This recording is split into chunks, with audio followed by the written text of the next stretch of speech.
Well, hello everybody. This is Mr. Miller, and this is going to be the Cold War Notes Part 3. So you should have already have watched the first two parts in order to be able to answer those 14 questions on the written response that you found it in Canvas. So now this is the next part. Okay, this is Part 3. So make sure you watch the other two parts before this. Well, okay. Today, we're going to begin by taking a look more now at how deeply divided Europe was after World War II. And you can see by this map, you see in blue, you see the western. Remember, this is the western side, this is the eastern side. So when I say the western countries, we're looking at, Britain and France and Italy and Norway and Sweden, etc. You see all these countries in blue. These are the Western countries that are our allies. Remember, they're part of NATO. Okay, if this map was big enough, the United States, way over there, would also be colored blue. Okay, and the color red, of course, we associate with communism. Okay, so the Soviet Union, the USSR, is over here. Okay, all of them colored red. And their alliance system, again, was called the Warsaw Pact. And you can see all the different countries that were part of the Warsaw Pact. Now, remember, the Cold War, just a quick reminder, is going to be a 45-year-long period where this hostility between the United States and the Soviet Union plays out around the world and also here in Europe. As a matter of fact, it was here in Europe after World War II that it really starts to play out in a big, big way. This white line that you see here, sometimes drawn actually slightly differently. Sometimes they draw it from here all the way just down to here, but they put Yugoslavia on the other side of it. It's not important why, but this is what Winston Churchill came to call the Iron Curtain, okay? Now, again, just like bears being for the Soviet communism, this is another metaphor. It's not iron. There's no iron involved. It's not a curtain, okay? But it's meant to suggest that, if you had an iron curtain, that would be something that you could really show a clear separation from. And so this is meant to show the separation between the Soviet bloc, okay, the Warsaw Pact over here, and the Western powers that are part of NATO. Okay, so on the eastern side of this Iron Curtain is going to be all of the folks that are going to be communist. Okay, so that's what this white line represents, the Iron Curtain, a clear political divide. All right, well, let's back up to the end of World War II. At the end of World War II, Germany, seen here, was divided. Okay, the United States, France, Britain, we all kind of made our way into Germany and we beat Hitler, we beat the Nazis, and our various countries kind of took over Germany and we occupied Germany. That means our armies stayed there. So there's an American army down here and some French and some British, okay? So all of these were made part of, the Western Alliance because this is where our armies ended up. On the other side, this here is actually East Germany, okay? Stalin comes in and takes over East Germany, okay? This area here. They're all Germans throughout here. If you just follow this tracing here. This is all Germany. And Stalin's army comes in and conquers this part. And, that's where they stay. And then there's a special case that we're going to be looking at here with Berlin, because Berlin is the capital of Germany. Okay, Berlin is kind of like the Washington, D.C., New York, London and Paris all rolled into one. Okay, it is Germany's big city. And you can see that this big city is in the Soviet-occupied zone. Okay? So Germany's divided, Europe's divided, the whole thing is going to be divided for 45 years. Okay, so let's take a look a little bit more close up at Germany. Okay, so here's that, I traced this out. This is the country of Germany. It's a bit smaller now after World War II. United States, France, and Britain, okay, we occupied Germany. Okay, this was the part, we put all ours together. Okay, America wasn't going to say, oh, this down part down here, this southern part of Germany, that's just going to be America, Germany.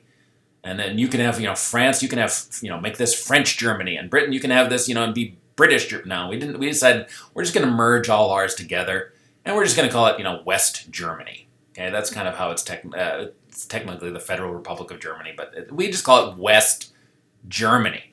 All right, so you have all of this, we put it all together, but Stalin doesn't allow East Germany to join in with that.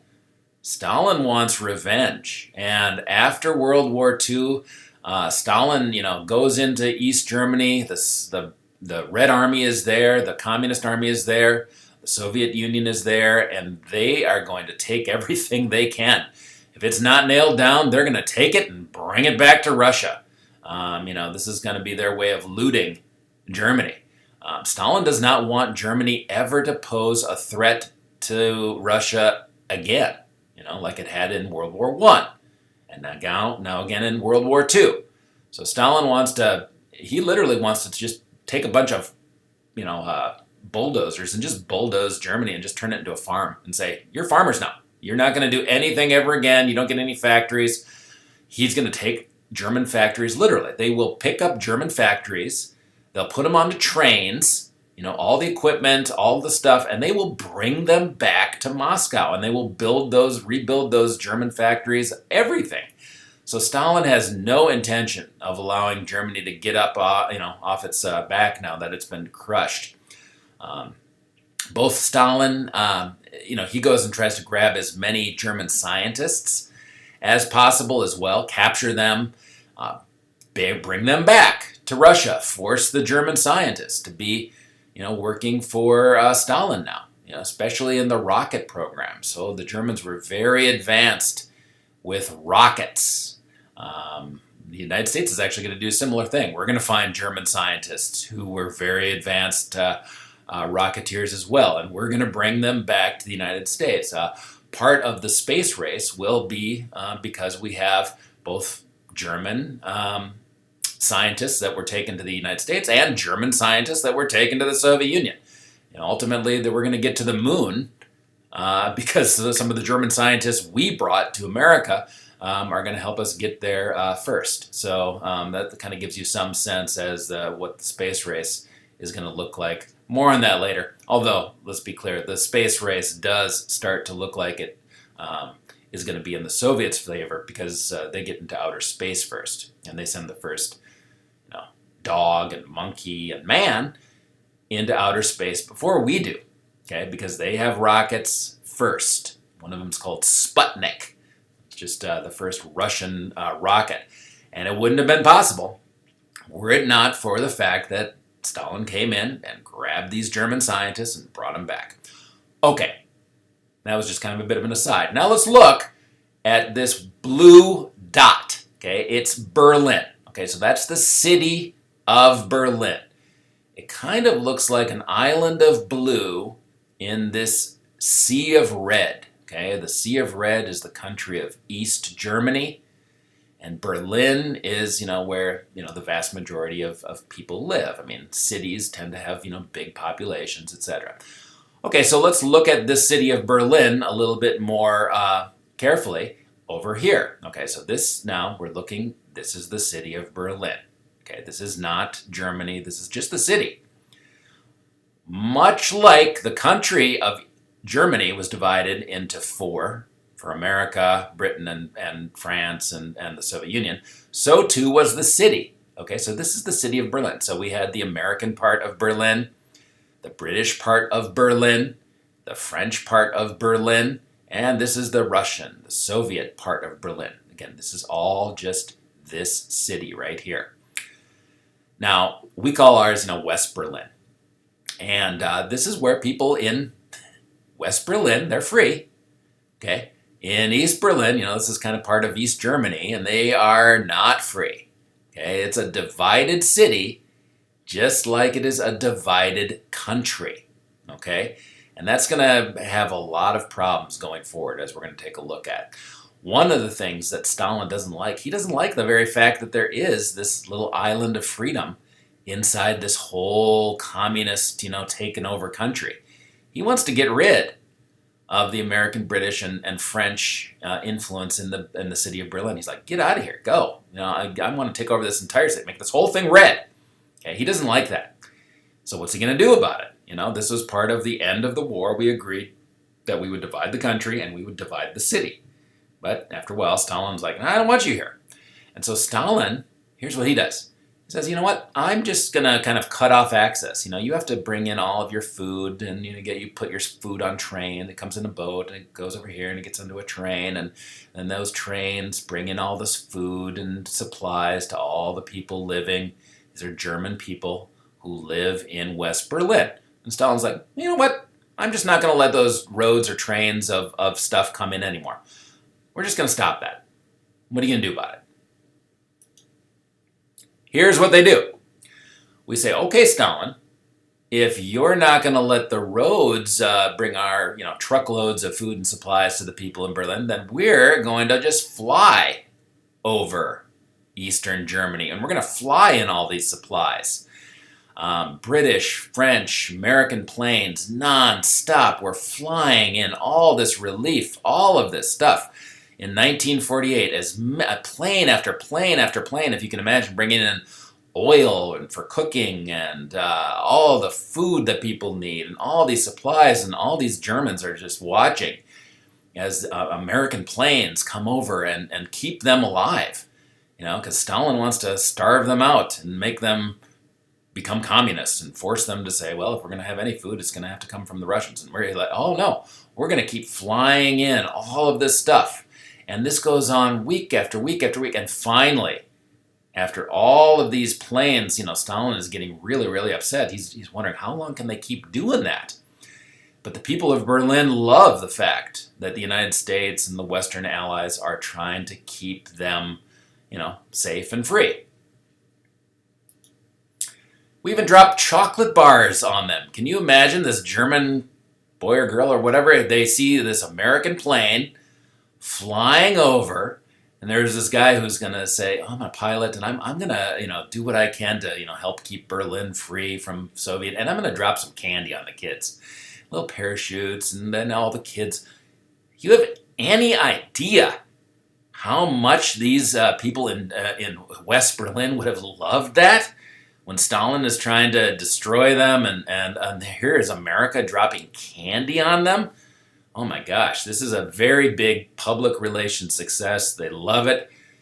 This, really shows that the United States knows how to do public relations. This is a big success. This is a really good way to get loyalty because, we're keeping people alive, but then we're also doing some of these little things. But that's a big deal, to this kid. That's a really big deal. So, eventually, Stalin realizes that we're just going to keep flying this stuff over, so eventually he opens up the roads so that we can't do this anymore. He says, fine, no more flights, just bring your stuff in, go by roads and train, and I'll allow that to happen. Okay, so at that point, we no longer have to keep flying in, and that was called the Berlin Airlift. We lifted everything over to them by air. Well, years later now, in the early 1960s, there's going to be something called the Berlin Wall. All right? Here you can see the Soviets are going to get very embarrassed by how many people want to leave Berlin. Okay? You have all these, East Germans. These are East Berliners. They live in the East. Okay, but a lot of them just would leave, and a lot of them would just say, you know what, I don't want to be communist. I'm going to go over here. And then they would just get on a plane and they could leave. And they could go to, Bonn or Munich or something like that. And that's very embarrassing because if we're having the first world against the second world and communism is saying, we're great, everybody should be communist. Everybody likes communism. Okay, then why are the people leaving? Why do the people just kind of say, oh, I don't want to be here? And then they leave. And remember, there's nothing stopping them here. They can cross the street and just go, and if they can get over onto this side, then once they're on, the western side of the city, they can hop on a plane and then they're gone, And that's embarrassing. Okay, so how is it that you can tell the world everybody should be communist when people have a choice, they don't want to be? Okay, so this Berlin Wall is what's going to go up. And the East Germans in 1961, they began to construct this wall. Okay, and they started these masons and they put up these bricks, etc., and they put up this big wall, okay, as a way of preventing their East German citizens from leaving and going over to the west side.